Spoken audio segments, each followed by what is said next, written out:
ஈரோடு மாவட்டம் பெருந்துறை கூரப்பாளையம் பகுதியில் செயல்பட்டு வரும் தனியார் தொழிற்சாலையை மூட வலியுறுத்தி இந்திய கம்யூனிஸ்ட் மற்றும் மார்க்சிஸ்ட் கம்யூனிஸ்ட் அமைப்புகளின் சார்பில் மாவட்ட ஆட்சியர் அலுவலகத்தில் மனு அளிக்கப்பட்டுள்ளது. அந்த மனுவில் கூரப்பாளையம் பகுதியில் செயல்பட்டு வரும் தனியார் தொழிற்சாலை காரணமாக கடுமையான சுற்றுச்சூழல் மாசு ஏற்படுவதாகவும், தொழிற்சாலையில் இருந்து வெளியேற்றப்படும் கழிவுநீர் காரணமாக நிலத்தடி நீர் மாசடைவதாகவும் குறிப்பிடப்பட்டிருந்தது. மாவட்ட ஆட்சியர் அவர்கள் தலையிட்டு அந்த நிறுவனத்துடைய மின்சாரத்தையும் துண்டிப்பு செய்திருக்கிறார். அதன் பின்பு கலெக்டர் தலைமையில் ஒரு குழு அமைத்து ஓராண்டு காலத்திற்கு அந்த நிறுவனம் செயல்படலாம். அதன் பின் அந்த நிறுவனத்தை சன்ராஜ் ஆயில் மில் அங்கு செயல்படக்கூடாது என்று அந்த டிசிசி கமிட்டி முடிவு செய்தது. ஆனால் இதுவரை அந்த கம்பெனி தொடர்ந்து நடைபெற்று கொண்டிருக்கிறது. நிலத்தடி நீர் மாசுபட்டிருக்கிறது. சுவாசிக்க முடியவில்லை. ஆடு மாடு அந்த நீர்களை அருந்துவதில்லை. மேலும் இன்றைய சூழலில் அது தண்ணீரினுடைய மாசளவு 4000 என்ற அளவுக்கு இன்றைக்கு மாசளவு அதிகரித்திருக்கிறது. ஆகவே தொடர்ந்து பொதுமக்கள் போராட்டங்கள் வாயிலாக மனுக்களாக கொடுத்து கொண்டே இருக்கிறார்கள். மாவட்ட நிர்வாகம் கண்டுகொள்ளாமல் இன்றைக்கு சன்ராஜ் ஆயில் நிர்வாகத்திற்கு சாதகமாக செயல்பட்டு கொண்டிருக்கிறது. விழுப்புரம் மாவட்டம் திருவண்ணைநல்லூர் கடைவீதியில் உள்ள சாலையோர ஆக்கிரமிப்புகளை அகற்றி குண்டும் குழியுமாக உள்ள தார் சாலையை சீரமைத்து புதிய தார் சாலை அமைத்து தர வேண்டும் என அப்பகுதி மக்கள் கோரிக்கை வைத்துள்ளனர். மேலும் புதிய பேருந்து நிலையம் முதல் கள்ளுக்கடை மூலை வரை சாலைகளில் வேகத்தடை அமைத்து விபத்தை தடுக்கும் பொருட்டு நெடுஞ்சாலைத்துறை அதிகாரிகள் நடவடிக்கை எடுக்க வேண்டும் எனவும் பொதுமக்கள் வலியுறுத்துகின்றனர்.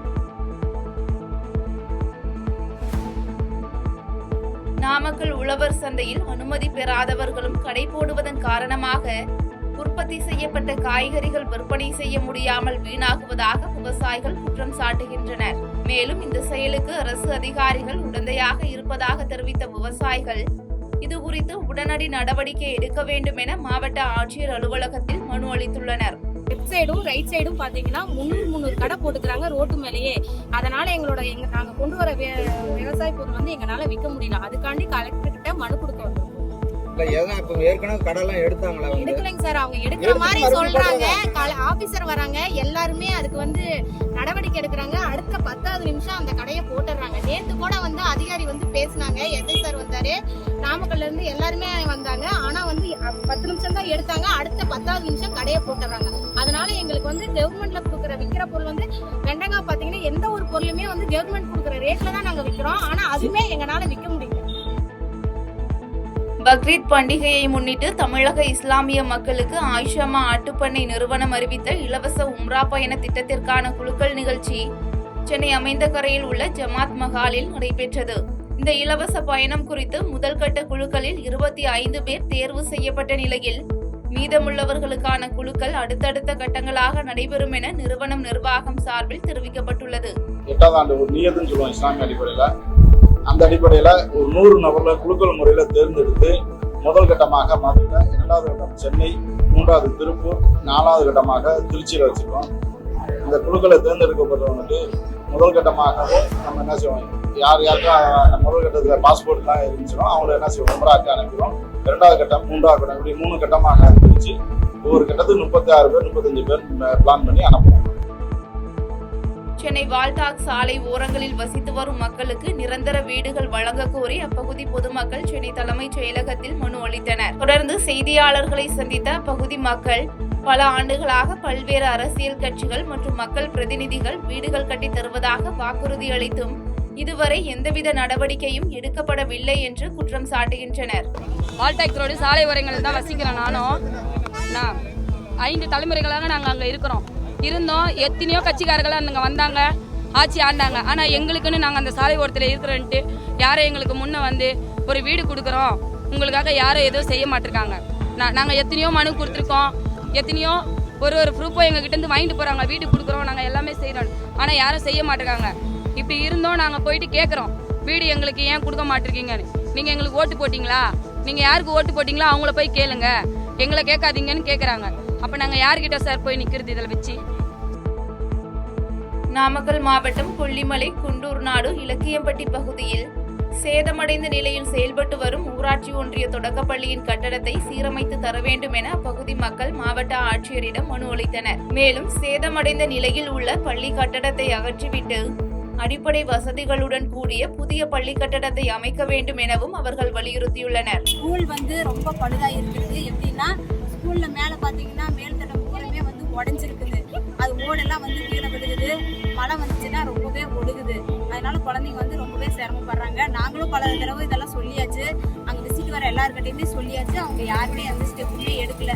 வந்தாங்க, ஒரு சும்மா கவர் மாதிரி மட்டும் அது மேலே போட்டு விட்டாங்க. அதுவும் காத்தடிச்சு எல்லாமே கிழிஞ்சு போயிடுச்சு. இப்போ பார்த்தீங்கன்னா அது வந்து சுற்றுலாத்தலமாக ஆகிப்போச்சு. பெரியசாமி கோயில் பக்கத்தில் வந்து மாசில அருவி 2 இருக்கிறதுனால கிட்டத்தட்ட ஒரு நாளைக்கு பார்த்தீங்கன்னா 500 வண்டி கூட போகுது. நிறைய வண்டி போயிட்டே இருக்கிறதுனால குழந்தைங்க வந்து ரோட்டுக்கு மேல்புறம் ஒரு ஸ்கூல் இருக்குது, கீழ் சைடு ஒரு ஸ்கூல் இருக்குது. அதில் வந்து பார்த்தீங்கன்னா ஒரு ஸ்கூலில் சாப்பிட்றது அது பார்த்தீங்கன்னா ரொம்பவே ஒழுகிட்டு இருக்குது. இன்னொரு ஸ்கூலில் மேலே வந்து வர்றதுக்கு பாத்ரூம் வசதி இல்லை. அதனால ரோடை கிராஸ் பண்ணி தான் வரோம். குழந்தைங்க ரொம்ப சிரமப்பட்டு தான் வர்றாங்க. நாங்கள் என்ன ஒரு டைமில் நம்ம பார்த்துட்டு இருக்க முடியாது. குழந்தைங்க வந்து மேலே கீழே போயிட்டு இருக்கிறப்ப அவ்வளோ வண்டி வருது. அதை ஏதாவது ஒரு வழி பண்ணி சரி பண்ணி கொடுங்க. அப்புறம் அந்த ஸ்கூலை வந்து சீக்கிரமாக வந்து அந்த ஸ்கூலை எங்களுக்கு வந்து சரி பண்ணி கொடுக்கணும். ஒரு ஸ்கூலை சரி பண்ணி கொடுத்துட்டா கூட எங்கள் குழந்தைங்க வந்து நிம்மதியாக அங்கே படிப்பாங்க. திருப்பூர் மாவட்டம் மாணிக்காபுரம் பகுதியில் 8 ஏக்கர் பரப்பளவில் குப்பைகளில் இருந்து உயிரி எரிவாயு தயாரிக்கும் மையம் அமைக்க எதிர்ப்பு தெரிவித்து அப்பகுதி மக்கள் மாவட்ட ஆட்சியர் அலுவலகத்தில் மனு அளித்தனர். மேலும் இந்த உயிரி எரிவாயு தயாரிக்கும் மையம் அமைக்கப்பட்டால் நிலத்தடி நீரின் தன்மை பாதிக்கப்படும் அபாயம் உள்ளதாக தெரிவித்த அப்பகுதி மக்கள் இந்த முயற்சியை கைவிட வேண்டும் என வலியுறுத்துகின்றனர். குப்பை திட்டம் கொண்டு வர்றாங்க. குப்பை கொட்டுறதுக்கு நீராதாரம் எடுத்து போங்க. பக்கத்துலேயே போர் தண்ணி இதெல்லாம் இருக்குங்க. மாணிக்கம் பஞ்சாயத்துக்கான பூரா போர் தண்ணி இது அங்கே தான் இருக்குது. மெயின் பாயிண்ட் சுற்றி வர விவசாய ஏரியாங்க. அதெல்லாம் வேண்டாம்னு சொல்லி தான் திட்டம் வேணான்னு சொல்லி தான் இன்னைக்கு மாணிக்கம் ஊராட்சி சார்பாக மனு கொடுத்துருக்கோம். புதுக்கோட்டை மாவட்ட ஆட்சியர் அலுவலகத்தில் மக்கள் குறைதீர்க்கும் நாள் கூட்டம் நடைபெற்ற போது சமூக நலன் மற்றும் மகளிர் உரிமைத்துறை சார்பில் முதியோர்களுக்கு எதிரான கொடுஞ்செயல் எதிர்ப்பு தினத்தை முன்னிட்டு கையெழுத்து இயக்கம் நடைபெற்றது. ஆட்சியர் அலுவலக வளாகத்தில் வைக்கப்பட்ட விழிப்புணர்வு டிஜிட்டல் பேனரில் மாவட்ட ஆட்சியர் அருணா முதல் கையெழுத்து போட்டு இந்த இயக்கத்தை துவக்கி வைத்தார். தென்காசி மாவட்ட அனைத்து விவசாயிகள் சங்க கூட்டமைப்பு சார்பில் வரும் 19ஆம் தேதி ஆட்சியர் அலுவலகத்தில் கவன ஈர்ப்பு, காத்திருப்பு, உள்ளிருப்பு போராட்டத்திற்கு அனுமதி கோரி மாவட்ட ஆட்சியரிடம் மனு அளிக்கப்பட்டது. மேலும் அந்த மனுவில் NCCF மூலம் கொள்முதல் செய்யப்பட்ட விளைபொருட்களுக்கான நிலுவைத் தொகை வழங்குதல், உரவிலை குறைப்பு, வனவிலங்கு சேதங்களை கட்டுப்படுத்துதல் உள்ளிட்ட 10 அம்ச கோரிக்கைகள் முன்னிறுத்தப்பட்டது.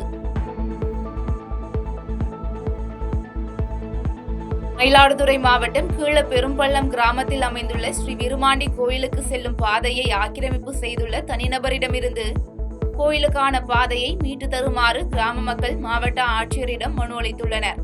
மேலும் ஆக்கிரமிப்பு காரணமாக கோயில் வழிபாடு தடைப்பட்டுள்ளதாக தெரிவித்த ஆலய வழிபாடு குழுவினர் சட்டவிரோதமாக அமைக்கப்பட்ட இரும்பு வேலி மற்றும் ஆக்கிரமிப்புகளை அகற்ற வேண்டும் என வலியுறுத்தியுள்ளனர். எங்களுக்கு வந்து பொது வழிபாட்டை வந்து அந்த குலதெய்வ கோயிலுக்குள்ள பாதையை ஆக்கிரமிச்சு எங்க சொந்தக்காரங்களை அதை வித்து போயிட்டாங்க. அதுக்குள்ள பாதை வந்து எங்களுக்கு கிடையாது. இந்த பாதை மீண்டும் கட்டத்தை கொடுக்க மாட்டேன்ட்டாங்க. விலைக்கு கூட கட்டம் அதுக்கு கொடுக்க மாட்டேன்ட்டாங்க. அது பிறகு டாக்குமெண்ட்லாம் தயார் பண்ணணும். அதான் டாக்குமெண்ட் ஒரிஜினல் எங்கிட்ட கிடைச்சிது. அது பிறகுதான் மனு கொடுக்க வந்தாங்க. கோவை மாவட்ட ஆட்சியர் அலுவலகத்திற்கு வருகை தந்த முதியவர் ஒருவர் கோவை அரசு மருத்துவமனையில் முறையாக சிகிச்சை அளிக்காமல் அலட்சியப்படுத்துவதாக கூறி மாவட்ட ஆட்சியர் அலுவலகம் முன்பு உள்ள சாலையில் அமர்ந்து தர்ணாவில் ஈடுபட்டார்.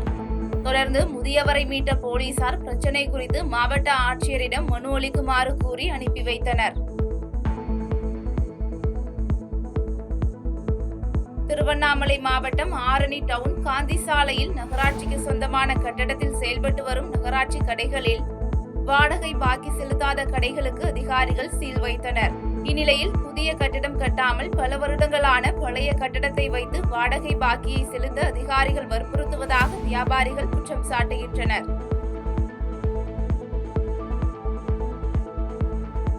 திருச்சி கிழக்கு தொகுதியில் தமிழக வெற்றிக் கழகத்தில் சமீபத்தில் இணைந்த பாலு என்பவர் கட்சியின் மூத்த நிர்வாகிகளான நிர்மல், சதீஷ் உள்ளிட்ட 5 பேர் தன்னை மிரட்டியதாக கோட்டை காவல் நிலையத்தில் புகார் அளித்துள்ளார். இந்நிலையில் மிரட்டல் சம்பவம் தொடர்பான CCTV காட்சிகள் சமூக வலைதளங்களில் பரவி வரும் நிலையில் கோட்டை போலீசார் புகார் குறித்து விசாரணை மேற்கொண்டு வருகின்றனர்.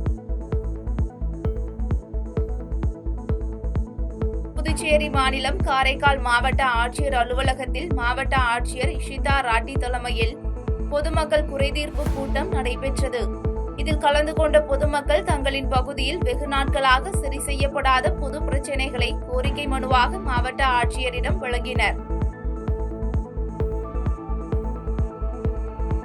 புதுக்கோட்டை மாவட்டம் பொன்னமராவதியில் பேருந்து நிலையம் அருகே தாவேக சார்பில் அமைக்கப்பட்ட நீர்மோர் பந்தலை தொழிலாளர் நலன் மற்றும் திறன் மேம்பாட்டுத்துறை அமைச்சர் முகமது பர்வேஸ் ரிப்பன் வெட்டி தொடங்கி வைத்தார்.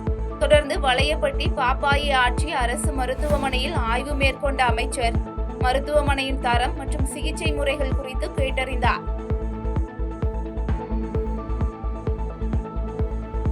நெல்லை மாவட்டத்தில் 36,521 ஏக்கர் பாசன நிலங்கள் பயன்பெறும் வகையில் நெல்லை சட்டமன்ற உறுப்பினர் கோடகன் தாமிரபரணி அணைகளில் இருந்து கால்வாய்களுக்கு தண்ணீர் திறந்துவிட்டார். விவசாயிகளின் நலன் கருதி திறந்துவிடப்பட்ட இந்த தண்ணீர் மூலம் நெல், வாழை உள்ளிட்ட பல்வேறு பயிர்கள் பயனடையும் என எதிர்பார்க்கப்படுகிறது. திண்டுக்கல் மாவட்டம் பழனி பேருந்து நிலையம் மற்றும் மலைக்கோயில் அடிவார பகுதிகளில் சிங்கப்பெண் சிறப்பு அதிரடி படையினர் தீவிர ரோந்து பணியில் ஈடுபட்டுள்ளனர். இந்த ரோந்து பணியின் போது சிறப்பு படையின் அம்சங்கள் குறித்தும், பெண்களுக்கு ஏதேனும் ஆபத்து அல்லது அவசர உதவி தேவைப்பட்டால் உடனடியாக அவசர உதவி எண்களை எவ்வாறு தொடர்பு கொள்ள வேண்டும் என்பது குறித்தும் விரிவான விழிப்புணர்வு ஏற்படுத்தப்பட்டது. திண்டுக்கல் மாவட்டம் பழனி முருகன் கோயில் நிர்வாகம் சார்பில் செயல்பட்டு வரும் பழனி ஆண்டவர் பாலிடெக்னிக் கல்லூரியில் 3 தவணையாக செலுத்தும் கட்டணத் தொகையை முதல் தவணையில் செலுத்த வேண்டும் என தெரிவித்ததால் மாணவர்களின் நிலை கேள்விக்குறியாகி உள்ளது என சமூக ஆர்வலர்கள் குற்றம் சாட்டுகின்றனர். இந்நிலையில் வியாபார நோக்கில் செயல்படும் நிர்வாக அதிகாரிகளை உடனடியாக பணியிடை நீக்கம் செய்ய வேண்டும் என தமிழ் புலிகள் கட்சியினர் வலியுறுத்துகின்றனர்.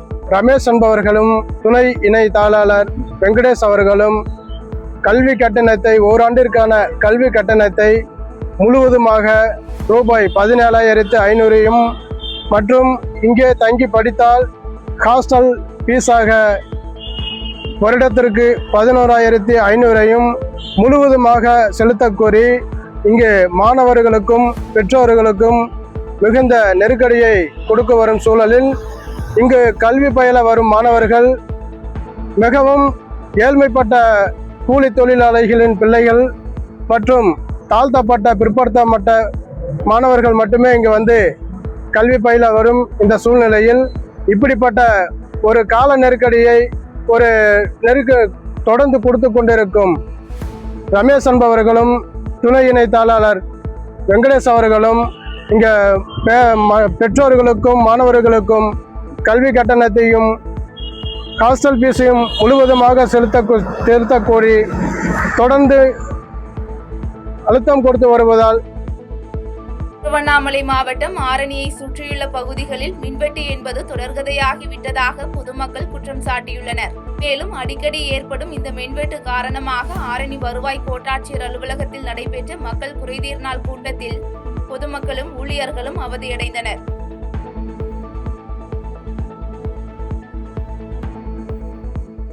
நாமக்கல் பூங்கா சாலையில் உள்ள உழவர் சந்தை அருகே தெருவோர கடைகள் நடத்த அனுமதி வழங்க வலியுறுத்தி சிறு வியாபாரிகள் மாவட்ட ஆட்சியரிடம் மனு அளித்தனர்.